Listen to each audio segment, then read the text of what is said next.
السلام عليكم، اهلا بيكم في مطبخي.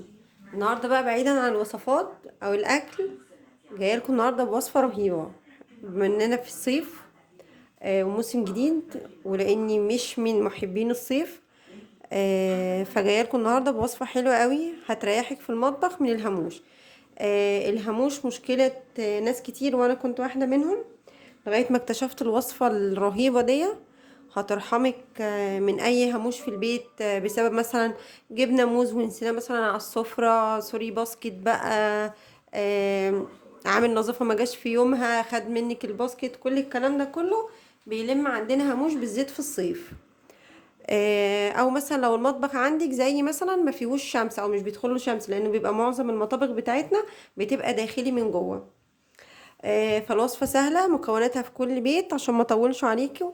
دي معلقة سكر، معلقة سكر عادية جدا ما فيهاش اي حاجة تانية. تمام. هنحط عليها شوية مية، شوية مية بس.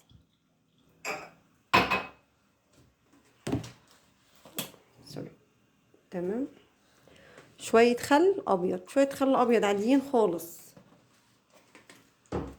وبنحط عليهم شوية صابون سائل، اي نوع صابون سائل، فيري، اي حاجة.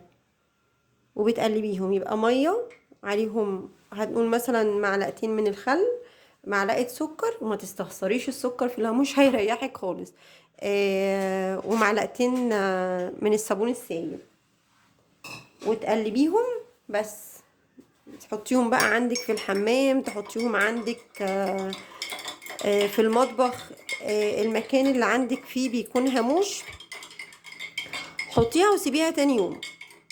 عايزه اقولك مفعولها جبار، سحر والله العظيم سحر. جربيها. مش مطلوب منك تعملي اي حاجه غير انك تسيبيها كده، سيبيها بس كده وشوفي وجربي. وما تنسينيش في دعوه حلوه ولايك، ويا ريت كل اللي بيشوف الفيديو او القناه حتى لو بالصدفه يشترك فيها. ولما تجربيها ما تنسينيش في دعوه حلوه. مستنيين نشوف بقى تاني يوم، ده بقى النهارده كده تاني يوم. آه واحد، اتنين، تلاتة. مش عارفه واضحه عندكم؟ اعتقد واضحه، يعني مصطاده كميه هاموش مش قادره اقول، كان مطلع عيني في المطبخ. شايفين بقى عاملين ازاي؟ بيصطادها بقى. قرب لكم عشان تشوفوا. شايفين؟ يعني بصراحه سحر، والله سحر. ولا رش بقى ولا كيماويات ولا اي حاجه، بتعملوها بتظبط لكم المطبخ في تاني يوم. تاني يوم على طول اي هاموش عندك بتصطاده، ترحمك بقى من رش بترشيه او كميات وصدرنا بقى، واحنا اصلا ما بقيناش قادرين على الكيماويات والحاجات دي. هستنى احاول لكم برضو اعمل لكم زوم من عليها ثانيه واحده. بصوا، شايفين؟ يعني بجد سحر، ولا سحر ولا شعوذه.